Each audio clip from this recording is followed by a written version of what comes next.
Amigas y amigos de Canal Universitario, tengan ustedes muy buenos días.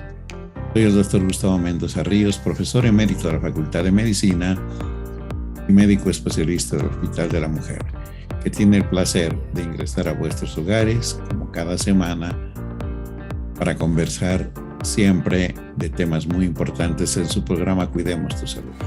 Hoy hemos de hablar de algo muy particular, de hablar del diagnóstico en el primer trimestre de embarazo de cromosomopatías, de alteraciones cromosómicas que pueden sufrir los embriones de mamás, que especialmente pueden tener factores de riesgo. Para ello, hemos invitado a un profesor de la facultad. Él es ginecobstetra y tiene una subespecialidad en medicina materna y fetal. Es el doctor Walter Rodríguez Chuquimia. Con él hemos de hablar en facilito para entender este tan interesante tema. Antes de conversar con el profesor Rodríguez, permítanme un minuto. Amigos, señalamos reiteradamente que todos debiéramos contribuir al progreso de la patria. Todos debemos contribuir a, ojalá, conservar la salud de la familia y del país. Pero definitivamente parece que quienes tienen que ver con precisamente definir políticas al respecto no escuchan, no atienden o no entienden de estas necesidades. Hemos dicho y lo reiteramos. Acá pueden tomar el pelo. Tienen que hablar con la verdad. Si hay un conflicto en la aplicación de la segunda dosis de la vacunación, debemos buscar alternativas serias. Porque de pronto nos van a decir que es lo mismo vacunarse a los 21 días con la segunda dosis, a los 3 meses o a los 2 años. Yo creo que tenemos que ser serios. Y no se trata de especular, porque sabemos perfectamente lo que sucede en el mundo, en el exterior del país. Por ello, les pedimos a las autoridades especialmente que centren su atención en solucionar este problema. Debieran hacerlo los que saben de salud, no quienes ignoran de ello. Por otro lado, amigos, la gente es muy sensible. Hemos escuchado algunas decisiones políticas en el ámbito nacional respecto de las elecciones frustras que tuvimos hace más de... Debemos ser serios también. Creo que la verdad nos hace grandes. Y cuando actuamos en contra de ella, en algún momento, esta se descubre. Esperamos sinceramente mejores días para el país. Todos estamos interesados en ello. Dicho esto, amigos, permítanme ir al sector. La Facultad de Medicina informa.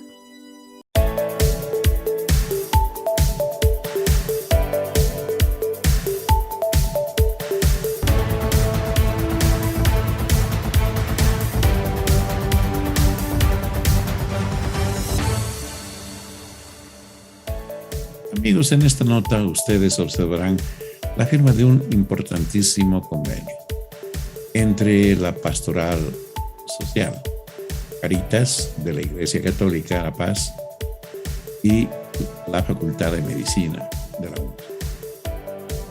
A este convenio, por supuesto, signaron nuestras autoridades, el señor decano y el director de Caritas La Paz. Veamos la nota, por favor. Se ha hecho la firma para el apoyo de unos pasantes que nos van a dar en la Facultad de Medicina para distintos proyectos que nosotros llevamos a cabo.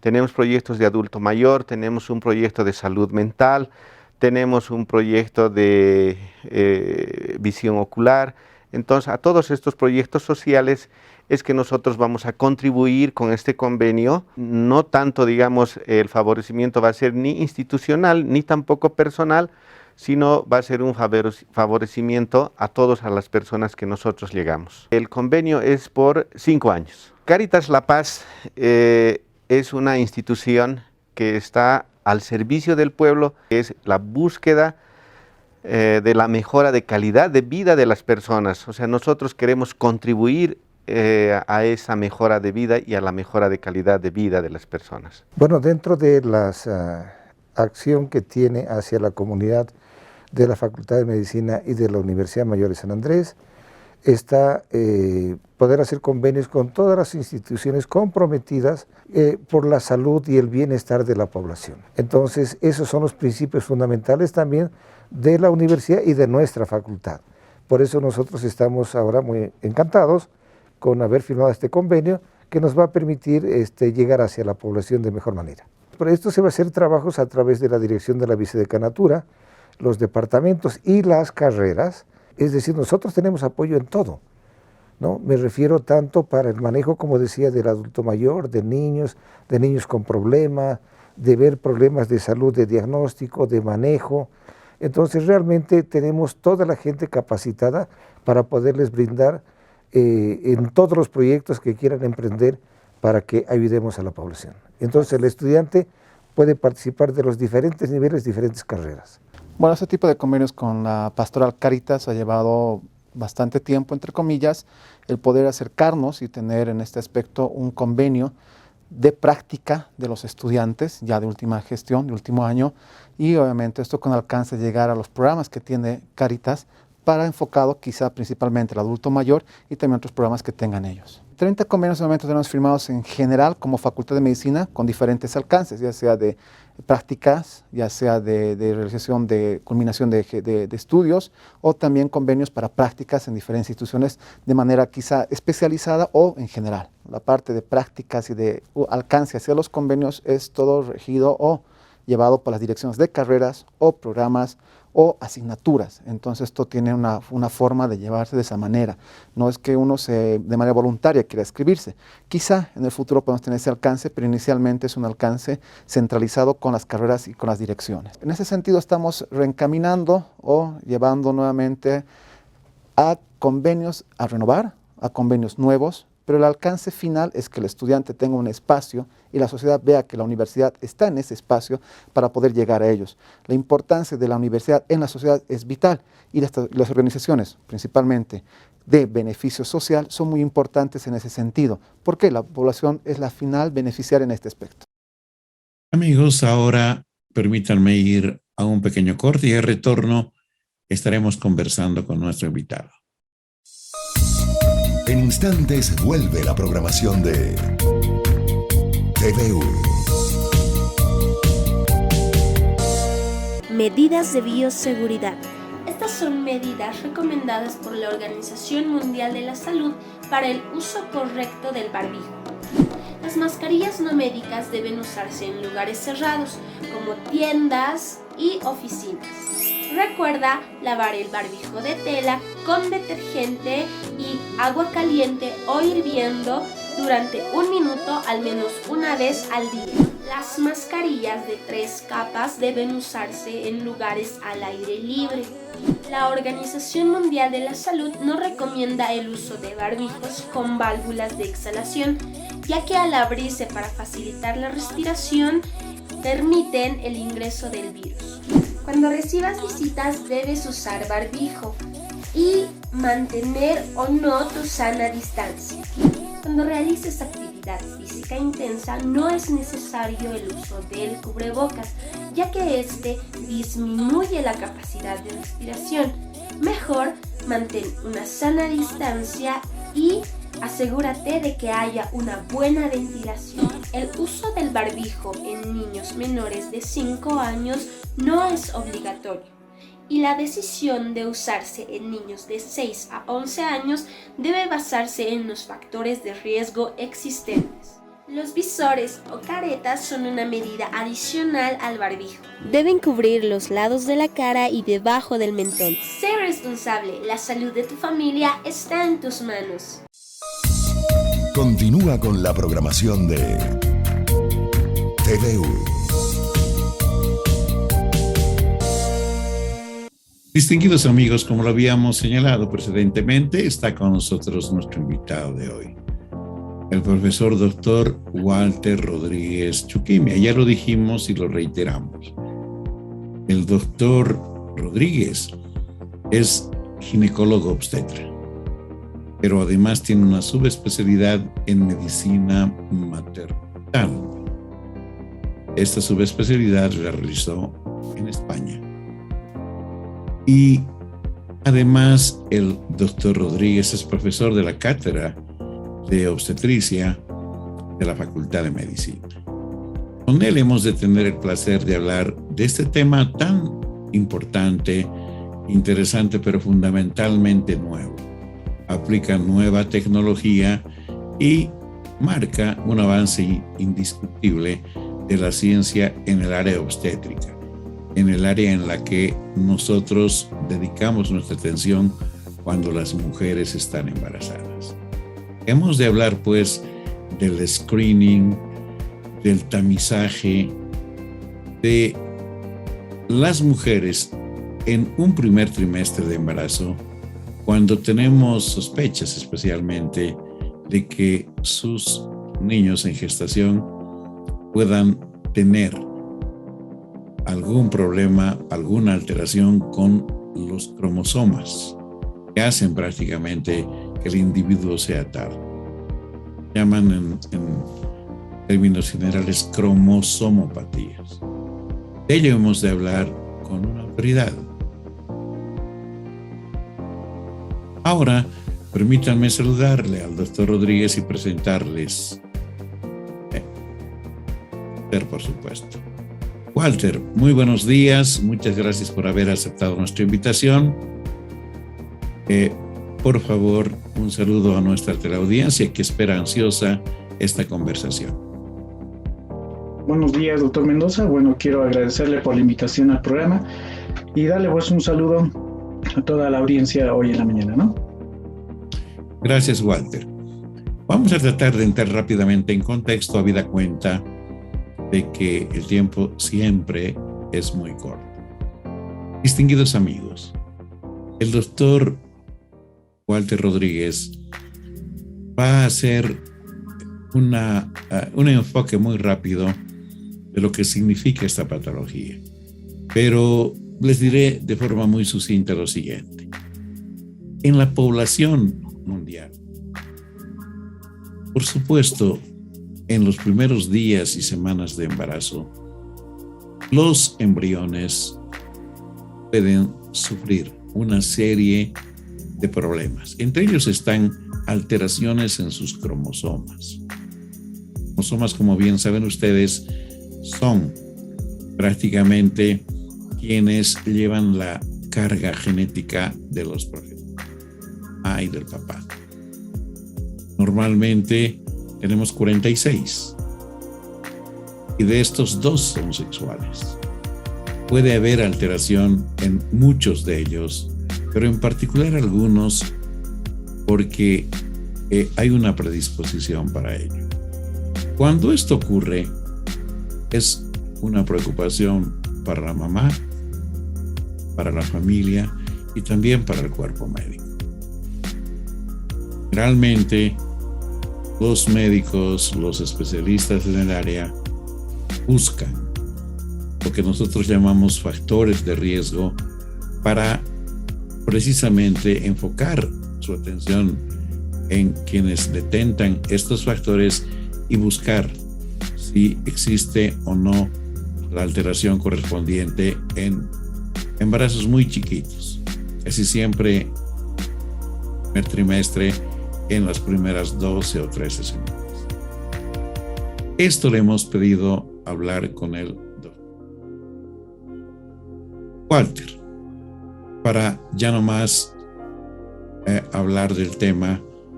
Te pido por favor que nos digas inicialmente, ¿cuán importante es este problema en mamás, en la familia, en los médicos, en la población en general? Habida cuenta que este es un fenómeno que ocurre en todas las especies. Obviamente, lo que ahora nos interesa es lo que ocurre en los humanos. Walter, por favor. Bueno, doctor, vamos a hablar de la importancia que puede tener este screening de primer trimestre. Muy bien. Bueno, doctor, tenemos una situación. Cuando una persona hace un control prenatal, una mujer embarazada hace un control prenatal, tenemos que diferenciar las mujeres en edad reproductiva adecuada y las que teóricamente ya tendrían una edad materna avanzada. En nuestro medio y en todo medio también, no solamente acá, hay un estigma, se podría decir, de que a partir de los 35 años las mujeres tienen tendencia a tener niños con síndrome de Down o algún tipo de alteraciones cromosómicas o genéticas. Es por eso que muchas veces las pacientes, cuando son jóvenes, como dice en la presentación acá, vienen con una pregunta y dicen, ¿está bien mi bebé? Quieren saber si el bebé está bien. Entonces nosotros tenemos que tener la capacidad de responder esta pregunta. Y las personas adultas a partir de los 35 años, donde hay más esta pregunta de saber si está bien o no el bebé, vienen con una pregunta, ya piensan que ese bebé puede estar mal. Entonces viene, ¿está mal mi bebé? Y es la respuesta que también nosotros tenemos que dar con toda seguridad de que está bien. Y una de esas alteraciones son las alteraciones cromosómicas. Para eso, nosotros tenemos que realizar un screening, como usted ya lo ha dicho, un screening que es la detección tanto de mujeres por arriba de los 35 años como de mujeres de edad fértil adecuada, la detección de las pacientes que pueden tener un riesgo de tener algún tipo de alteración cromosómica o genética. Para eso, nosotros hacemos el siguiente mensaje que va a contar, o en qué consiste. En una población de todas las mujeres, en que todas son embarazadas, pues vamos a captar algunas pacientes que pueden tener este riesgo. No estamos nosotros haciendo un diagnóstico, porque eso es el screening, eso es el tamizaje, no hacer el diagnóstico, sino captar las pacientes que tienen el riesgo de tener este tipo de alteraciones. Por lo tanto, estas alteraciones en la mayoría van a ser cromosómicas. Y esto ya debería ser de un problema de salud pública hasta en nuestro medio. ¿Por qué? Porque las anomalías cromosómicas tienen una alta tasa de muerte perinatal. Y también los niños que viven, pues tienen un problema, en este caso un retraso mental, determinados grados de retraso mental. Que obviamente, pues para las familias es algo muy grande, muy difícil de sobrellevar, sobre todo en nuestro medio, que no hay políticas de salud para este tipo de anomalías, ¿no? En otros países los niños que nacen con síndrome de Down o que padecen de alguna otra alteración, pues tienen un sueldo, tienen una atención médica, tienen todo. En cambio, en nuestro medio todavía no hemos llegado a eso, pero bueno, creemos que en un futuro podríamos llegar a esto. ¿Cuáles son las enfermedades más frecuentes que se presentan o las alteraciones cromosómicas más frecuentes que se pueden determinar o se pueden captar en el primer trimestre? Pues la trisomía 21, que tiene una prevalencia de 1 en 600 aproximadamente, la trisomía 18, que es el síndrome de Edwards, 1 en 6.500, el síndrome de Patau, que es la trisomía 13, 1 en 12.500. Por lo tanto, el síndrome de Down es la alteración cromosómica más frecuente. Y de todas las alteraciones, estas tres son las más frecuentes. Muy bien. Esto es lo que se hace, doctor, en un cálculo de riesgo. Bueno, tenemos las pacientes jóvenes, las pacientes adultas. Nosotros siempre decimos, las pacientes jóvenes pues tienen una estimación, no va a pasar nada, no tienen síndrome de Down. Pero las mayores, a todas ya les consideramos síndrome de Down.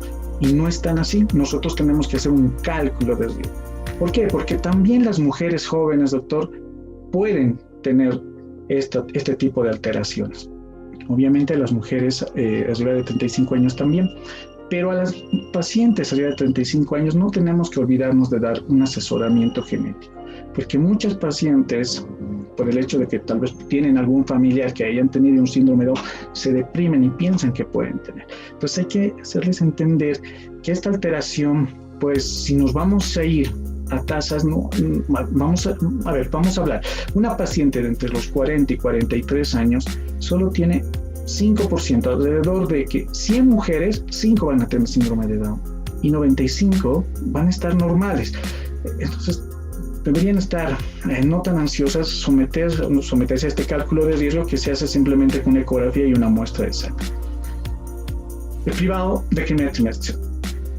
¿Cómo lo realizamos? Bueno, en el cribado del primer trimestre debería ser a todas las mujeres, ¿no? Todas las mujeres embarazadas. El cribado se realiza mediante factores de riesgo. Un factor, obviamente, la edad. Una mujer de 20 años no va a tener el mismo riesgo de una mujer de 30 o de 40 años. Sin embargo, tiene un riesgo, que es bajo, pero lo tiene. Entonces, este riesgo se saca con la combinación de la edad materna, se saca también con la combinación de la edad del embarazo, una muestra de sangre, un estudio ecográfico. Y utilizamos unas calculadoras que estadísticamente ya están preparadas para hacer estos cálculos. Hay varias en el internet que se pueden utilizar y pues determinamos las pacientes de alto riesgo que están aquí en forma rojito, las de riesgo intermedio y obviamente las de bajo riesgo. Obviamente, si ustedes se fijan aquí, las de bajo riesgo son la mayoría. Son estas pacientes, las de alto riesgo, en quienes nosotros tenemos que trabajar. Y las de riesgo intermedio, pues tenemos que definir si estas son de alto riesgo o de bajo riesgo. Walter, creo que es muy importante recalcar un detalle que acaba de mencionar. Hay factores de riesgo de los que yo le voy a pedir que hablemos más adelante. Y uno de ellos es la edad. Yo quiero decirle a la distinguida de la audiencia que efectivamente el tener un niñito con cromosomopatías es como una lotería al revés. Se dice uno en 600, se dice uno en 700, uno en 800, no importa. Esto es en la población general. Pero no hay duda ninguna, lo dijo el doctor Rodríguez, que cuanto más avanzada está la edad, más frecuentemente puede presentarse este problema. Y el doctor Rodríguez nos dijo que el tamizaje se realiza utilizando algunos recursos. Uno de ellos es el que va a hablar este momento. Continúe, por favor, Walter. Bien, doctor. Uno de los recursos, ustedes seguramente han escuchado, todas las mamás embarazadas, es la ecografía genética del primer trimestre. Bueno, se le dice genética porque va a captar marcadores que nos van a sugerir que exista una alteración cromosómica. No es un diagnóstico. Muchas veces las mamás se hacen una ecografía y les sale, por decir, una translucencia nucal, que aquí le estamos viendo aumentada, y ya piensan que es un síndrome de Down, y muchas incluso realizan pues un aborto, ¿no? Y eso no debería ser así. ¿Por qué? Porque una translucencia nucal aumentada no siempre quiere decir que existe un síndrome de Down. Pero bueno, la ecografía del primer trimestre se realiza entre las 11 semanas y las 13 semanas y los 6 días. Porque está calculado para esas fechas, ¿no? Hay tablas que nosotros utilizamos de la translucencia nucal, donde nosotros nos basamos en estos para determinar determinado percentil y nos dice si esto está elevado o no. Hay un parámetro que es aproximadamente de 3.5 milímetros, que si sobrepasa esto, sí, es necesario hacer directamente una prueba invasiva para hacer el diagnóstico. Pero si está por debajo de eso, y viendo estas tablas que está por debajo de un percentil 75, o sea, dentro de los paranormales, dentro de los percentiles normales, pues todavía tenemos que hacer el otro estudio. Ahora, no es el único marcador que se debería medir. Se ve también el hueso nasal, se debe ver la ingurgitación tricuspidia y se debe ver también el ductus venoso. Hay otros marcadores, como ser el ángulo facial, como ser la hiperecogenicidad intestinal, etcétera, pero estos nos ayudan a determinar en un futuro o a modificar el cálculo de riesgo. Pero bueno, estamos hablando del tamizaje del primer trimestre, que son esos marcadores: la translucencia nucal, el hueso nasal, la ingurgitación tricuspidia y el ductus venoso, bueno, que son partes que se van a determinar en esta ecografía para hacer un cálculo de riesgo. La otra prueba es una muestra de sangre. Una muestra de sangre que se toma a la mamá generalmente a las 10 semanas. Bueno, esto va a captar dos tipos de proteínas. Una es una glicoproteína y la otra es una proteína que se libera de la placenta. ¿Qué quiere decir esto? Que si el bebé está alterado, la placenta también está alterada. Y cuando estos elementos o estas proteínas pasan al torrente sanguíneo, es lo que se va a captar. Entonces se toma esta muestra, pero tiene mucho que ver la muestra con otros parámetros. O sea, cuando nosotros tomamos esta muestra nos va a dar un resultado. Pero este resultado puede ser normal para un paciente y puede ser anormal para otro paciente. Por eso es que no solamente se debe agarrar y se ve el cálculo, se ve el resultado de este laboratorio, tiene que entrar a unas modificaciones que se llaman los múltiplos de las medianas, ¿no? Pero bueno, ¿qué es lo que nos va a modificar si esto es bueno o es malo? El peso de la mujer, por ejemplo, de la mujer embarazada, es fundamental para determinar si esto es de alto riesgo o no. Si fuma, si tiene antecedentes en la familia síndrome de Down, si tiene ya un niño que haya nacido con síndrome de Down, pero sobre todo el peso materno es quien nos va a determinar si esto puede ser patológico o no. Walter, ¿En qué consiste? te voy a pedir, por favor, que este cuadro lo puedas explicar, porque es sumamente importante, después del corte, por favor. Entonces, claro, distinguidos amigos, vamos a seguir conversando con nuestro invitado, pero después del corte. En instantes vuelve la programación de TVU. Manejo de residuos domiciliarios COVID-19. A continuación, algunas medidas que deben aplicarse en hogares que hayan sido afectados por el COVID-19 y que también pueden replicarse en hogares donde se desechen elementos de protección como cubrebocas. Habilitar un contenedor diferencial en la medida de lo posible que tenga una bolsa roja, la cual nos indica que se tratan de residuos potencialmente contaminados. Los barbijos, papeles, guantes y otros desechos serán acumulados en el contenedor durante el transcurso de todo el día.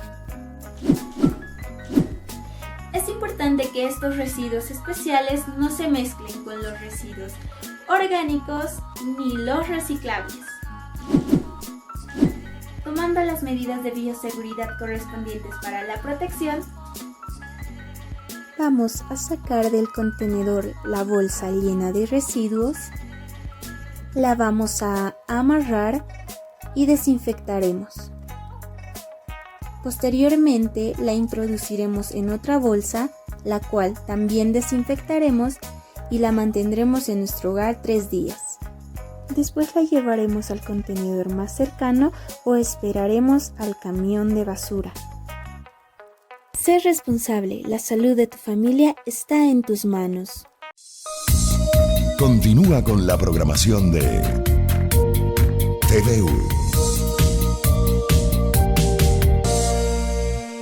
Amigos, hemos de seguir conversando con el profesor Dr. Walter Rodríguez de este tema tan importante, el del screening de cromosomopatías en el primer trimestre de embarazo.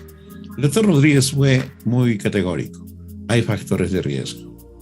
Habló de la edad, entre otros importantes, del peso de la paciente, de los antecedentes que pueden haber, como por ejemplo de tener un niñito con una cromosomopatía previa, etcétera, etcétera.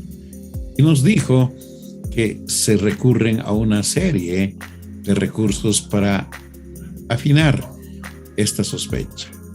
Nos habló que en una ecografía que está destinada a la búsqueda precisamente de indicadores estaba la translucencia nucal. Hemos visto una foto muy clara y él nos explicó la importancia de este examen. También nos mostró que se hacen pruebas de laboratorio. Básicamente, nos reiterará seguramente el PAPA y la fracción beta de la gonadotrofina coriona. Pero cada vez más cuando confluyen, cuando se suman las posibilidades de que efectivamente haya un mayor riesgo, se recurren todavía a otras alternativas. Walter, por favor, háblanos de ellas. Bueno, como ya le iba diciendo, doctor, bueno, para terminar un poco esta parte, ¿no? del screening del primer trimestre, como dice, cada mujer tiene un riesgo y es diferente para cada una, no todas tienen el mismo riesgo. Habíamos dicho que la edad materna y la edad gestacional ya nos da un riesgo en la mujer, tenemos que utilizar una ecografía y tenemos que utilizar un estudio bioquímico. Ya la edad materna, para ver si se puede entender esto, tiene un riesgo. Pero eso tenemos que multiplicar por los hallazgos que se encuentran en la ecografía. Tenemos que sacar otro riesgo, ¿no? Por eso les digo, la ecografía no es diagnóstico. O sea, si la ecografía sale alterada, no puede ser que estemos diagnosticando por una ecografía un síndrome de Down. Y lo mismo con los estudios bioquímicos. Se juntan los resultados y nos sale otro riesgo. Y así vamos sumando cada marcador que encontramos, tanto de la ecografía como las alteraciones del estudio de sangre, ¿no? Hasta que al final nosotros vamos a tener un riesgo, ¿no? Pero ¿cómo se saca ese riesgo? Ese riesgo, ya lo voy a hablar, pero ¿en qué momento tenemos que tomar nosotros la prueba de sangre y en qué momento la ecografía? Hay varias formas para poder hacer este tipo de tamizaje, este tipo de screening. La primera es tomar la muestra de sangre a las 8 o 10 semanas, pero es mejor hacerlo a las 10 semanas. Y la segunda es hacerles el estudio ecográfico a las 12 semanas. ¿Por qué no antes? ¿Por qué no después? Porque los estudios nos dicen que estas edades de 10 y 12 semanas son las edades de mayor sensibilidad para captar este tipo de anomalías. Por lo tanto, es mejor hacerlo a esa edad gestacional. La otra es hacerlo en un solo día, ¿no? Ese día, ese momento sería las 12 semanas, tanto hacer la muestra de sangre como la ecografía, pero la sensibilidad es un poco menos. La anterior llega hasta un 95%, hasta llega a un 92-93%. La otra prueba es la prueba combinada, la prueba de contingencia se llama.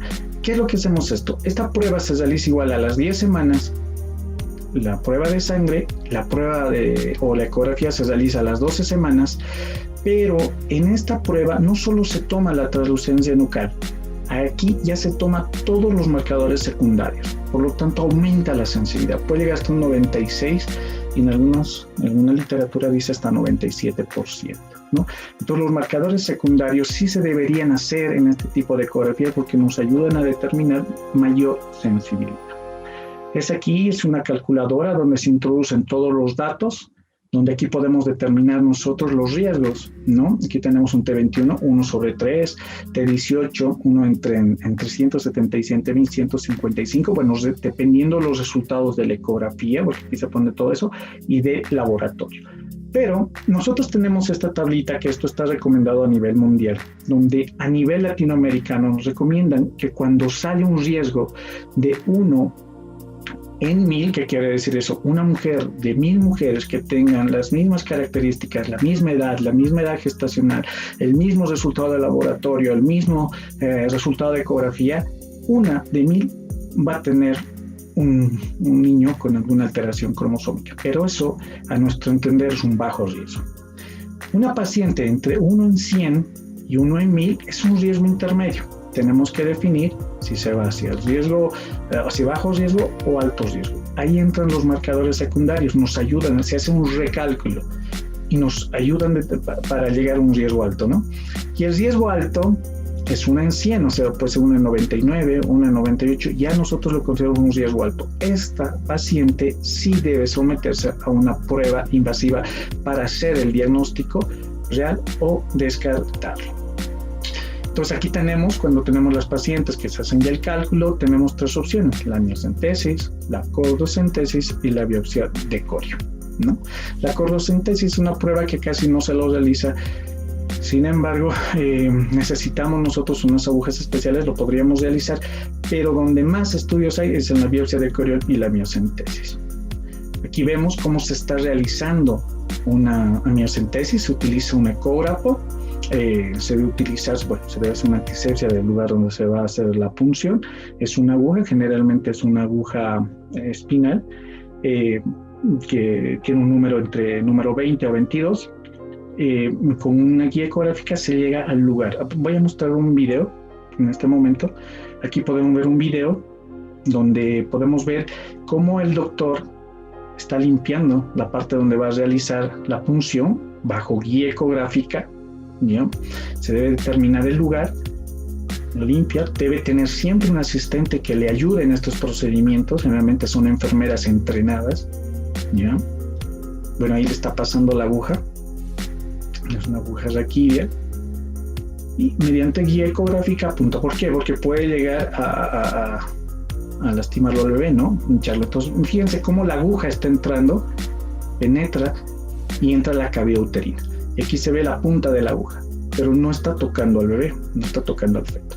El asistente en ese momento tiene que agarrar una jeringa y empezar a aspirar. Generalmente se requieren entre 10 y 15 ml de líquido amniótico para poder hacer este tipo de estudios, ¿no? Que es el cariotipo y el QFPCR.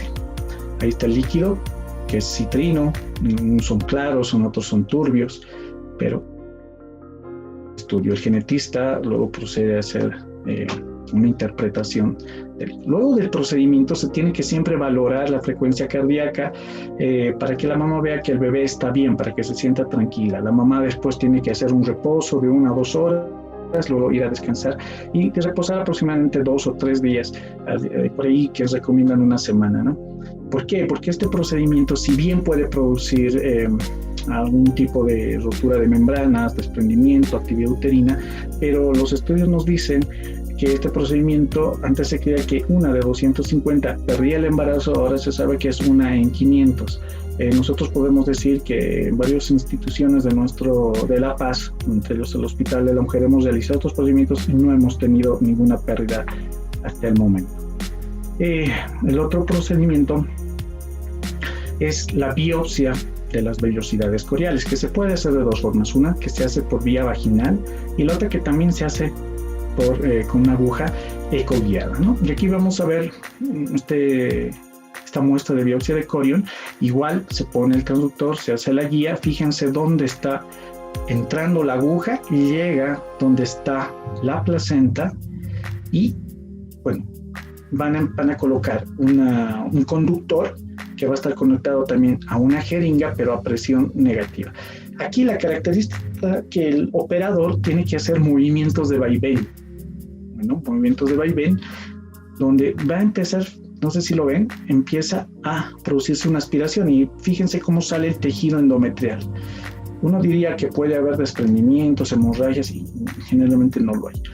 Y luego lo colocan ya en un tubo que es especial, que los genetistas nos dan, y luego se lo manda y les terminen las vellosidades coriales.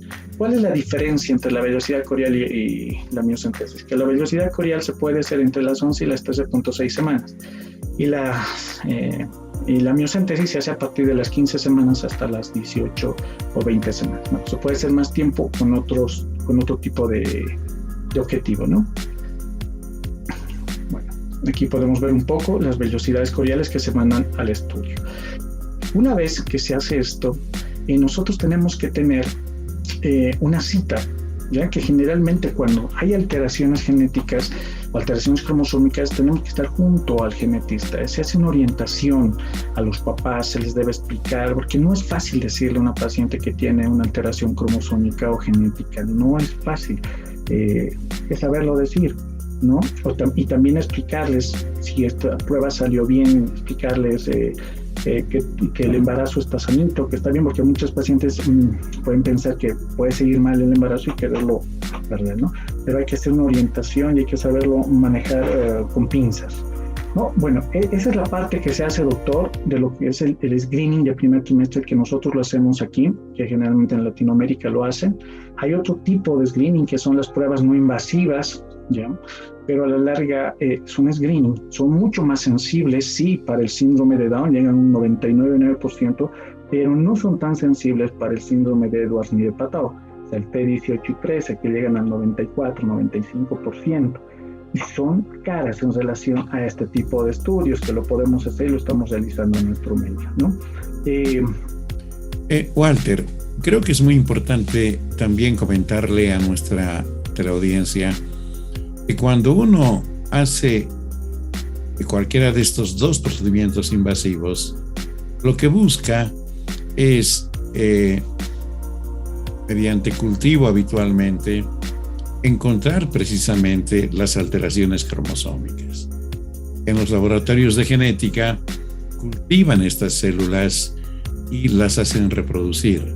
Y posteriormente ven, por supuesto, muchas células, y cuentan los cromosomas, los aparean y finalmente nos dicen un resultado. Y nos dicen, por ejemplo, en el caso del síndrome de Down, hay 3 cromosomas número 21. Pero además pueden haber variantes, ¿verdad? Hay una serie de mosaicos, se llaman, donde algunas células pueden tener la imagen típica y otras no tanto.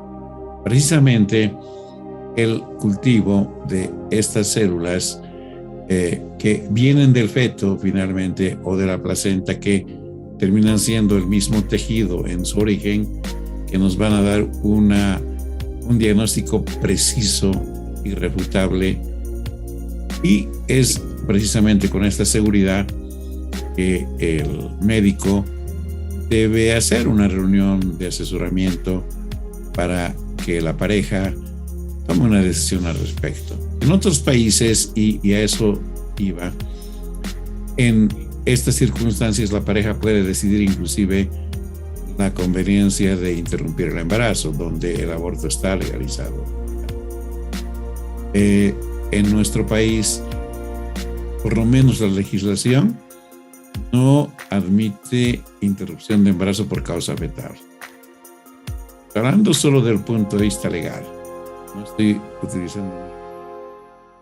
Y también creo que los médicos, Walter, conversan de esta situación con sus pacientes. ¿No es así? Sí, es así, doctor. De hecho, esto tiene toda la razón en decir que en otros países donde está el aborto legalizado, bueno, la mamá puede solicitar una interrupción del embarazo. En nuestro medio no es así, pero en esos países también hay mamás que no lo van a abortar. Entonces, ¿qué es lo que se hace? Todas estas pruebas nos sirven a nosotros para poder coordinar un tratamiento desde el momento de nacimiento con personas entrenadas en el manejo de los niños que tienen este tipo de alteraciones, sobre todo los pediatras que tienen sus especialidades en el manejo de un síndrome de Down. Desde el momento que nacen son estimulados, son tratados. Entonces, ¿qué es lo que nos dicen? Mientras el diagnóstico es más precoz y el tratamiento sea precoz, los resultados son mucho mejores en un futuro, ¿no? Entonces, a nosotros nos ayudan a prevenir estas complicaciones que pueden ser seguidas de este tipo de alteraciones cromosómicas. Un último comentario, Walter.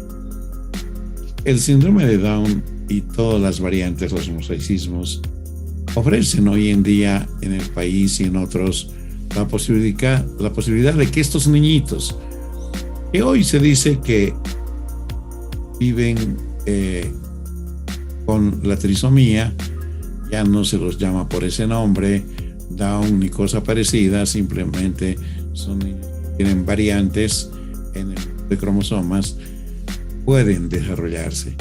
Al punto de que yo recuerdo y estuve hablando con el profesor Taboada, quien entonces era el director de genética, de que los niños que sufren de este síndrome, que por los años 40 no excedían en vivir 20 años, en los años 2000 llegaron a 60 y hoy han superado los 70 años.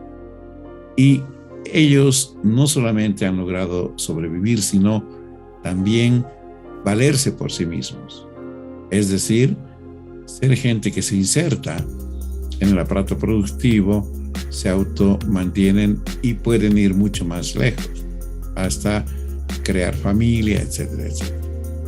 Walter, pero de esto y de otros aspectos misceláneos Te pido que conversemos cuando volvamos del corte, por favor. Amigos, nos vamos a un corte y estamos enseguida de vuelta. En instantes vuelve la programación de TVU.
Continúa con la programación de TVU.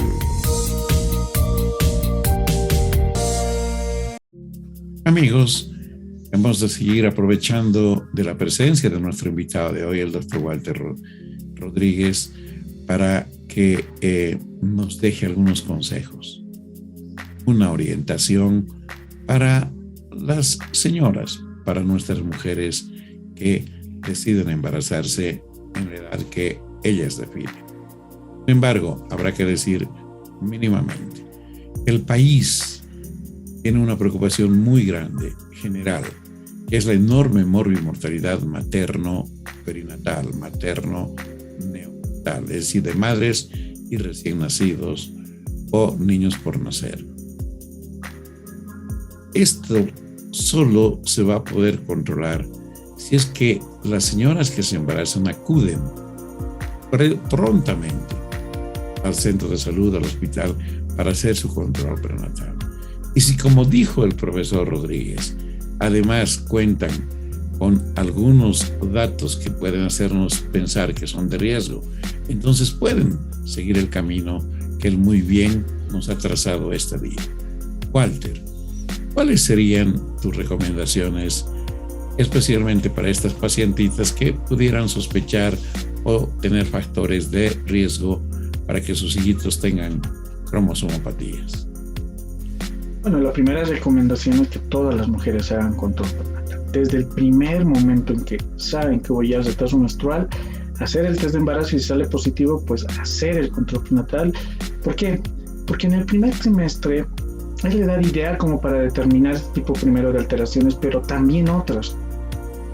¿Por qué? Porque tenemos que hacer un estudio de infecciones, tenemos que hacer un estudio de cromosomopatías genéticas, podemos hacer un estudio donde la paciente puede tener algún tipo de alteración o una enfermedad de base que puede afectar al embarazo, como ser las diabetes, tiroides, hipertiroidismo, que tengan predisposición a hacer preeclampsias. Ya podemos nosotros hacerlo mediante tamizajes, todos estos tipos de alteraciones, ¿no? Si una mamá tuvo, por ejemplo, 5 o 4 bebés óbitos, etcétera, hay estudios que se pueden hacer para poder por lo menos acercarnos si este embarazo va a tener tal vez el mismo desenlace o no lo tiene, y poder hacer algunas medidas durante el control prenatal. De hecho, ya esto está escrito en todo lugar. Si se hace un buen control prenatal en el primer trimestre, pues vamos a descartar la mayor cantidad de patologías fetales, ¿no? Que nos va a ayudar a llevar un mejor control prenatal. ¿Qué quiere decir? Reducción de controles prenatales, hacer las ecografías en las edades correspondientes. Si encontráramos alguna alteración, pues estos bebés pueden someterse también a procedimientos incluso invasivos para poder ser tratados en algunas patologías. No son en todas, pero sí en algunas patologías ya hay tratamientos in utero.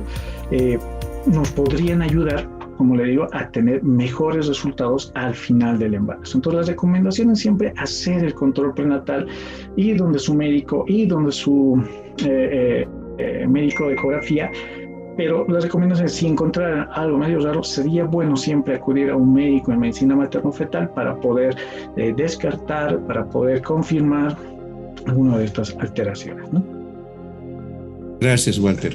No solo ello, la medicina materno-fetal tanto ha progresado, es tan amplia ahora su cobertura, que por ejemplo es muy importante hacer diagnósticos tempranos de embarazos dobles o triples, embarazos que eventualmente pueden en el transcurso mostrar que, por ejemplo, el niño tiene malformaciones con otro tipo de labios leporinos, en fin.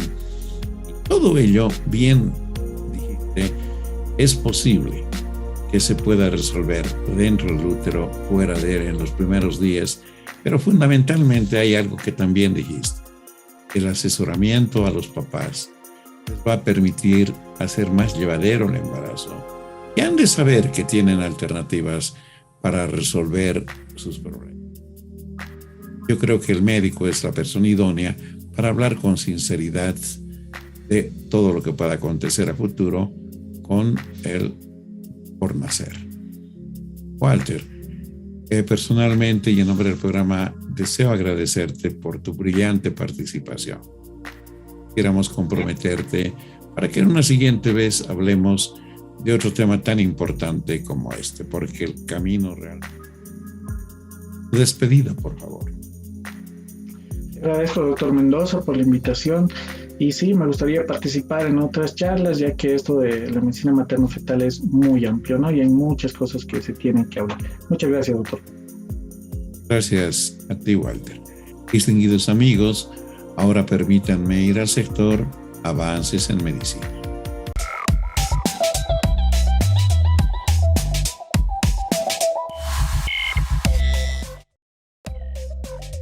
Amigos, en esta nota ustedes verán una novedad que seguramente se va a implementar a futuro. La posibilidad de utilizar un parche inteligente que especialmente se aplica en el brazo en personas que hacen ejercicios, que hacen deportes de alta competición y que les permite conocer el grado de pérdida de líquidos que tienen cuando realizan esta actividad, que por supuesto sirve para hacer luego el equilibrio que corresponde. Vamos a la nota, por favor. Esta pegatina cuenta con una aplicación móvil que te informa sobre tus condiciones físicas después de realizar ejercicio. Todos sabemos que la hidratación es vital para reponer los líquidos consumidos, de lo contrario podríamos entrar en un estado de deshidratación peligroso. Pues bien, este dispositivo se debe colocar en la parte interna del brazo izquierdo durante la práctica deportiva. Con ello ir obteniendo datos de tu sudor y al acabar de practicar tu deporte favorito solamente tendrás que escanear el parche con la aplicación para obtener un informe sobre cuánto sodio y líquidos has perdido. La barra central que va creciendo en el parche indica el nivel de deshidratación, mientras que la barra rosa en el lateral es la encargada de alertar de una falta de sodio en sangre. La aplicación incluye además planes de alimentación con consejos personalizados para la recuperación física y por supuesto te ofrece un seguimiento completo de tu evolución y te permite comparar los datos obtenidos de forma diaria. ¿Qué te han parecido estos parches inteligentes? Déjamelo en los comentarios y aquí tienes otro vídeo con más avances tecnológicos increíbles. Distinguidos amigos, esto fue todo por hoy. Les reiteramos que lo más importante en nuestras vidas indudablemente es la familia. Más en este tiempo, donde realmente da la impresión de que en el país las noticias malas superan a las buenas. Vemos valores con nuestros hijos, pendientes. Porque si miramos afuera de nosotros, hemos de ver la prensa mediante que prácticamente todos están practicando el antivalor. Todos trabajan para que cada vez más la familia boliviana se divida. El bien común parece que no es lo más importante, es lo que es peor. Vivamente en todos los niveles tiene este tipo de conflicto. Amigos, la familia es lo importante, gocen de ella, disfruten mientras puedan y aprovechen este fin de semana para pasar a gusto con él. Tengan ustedes muy buenos días.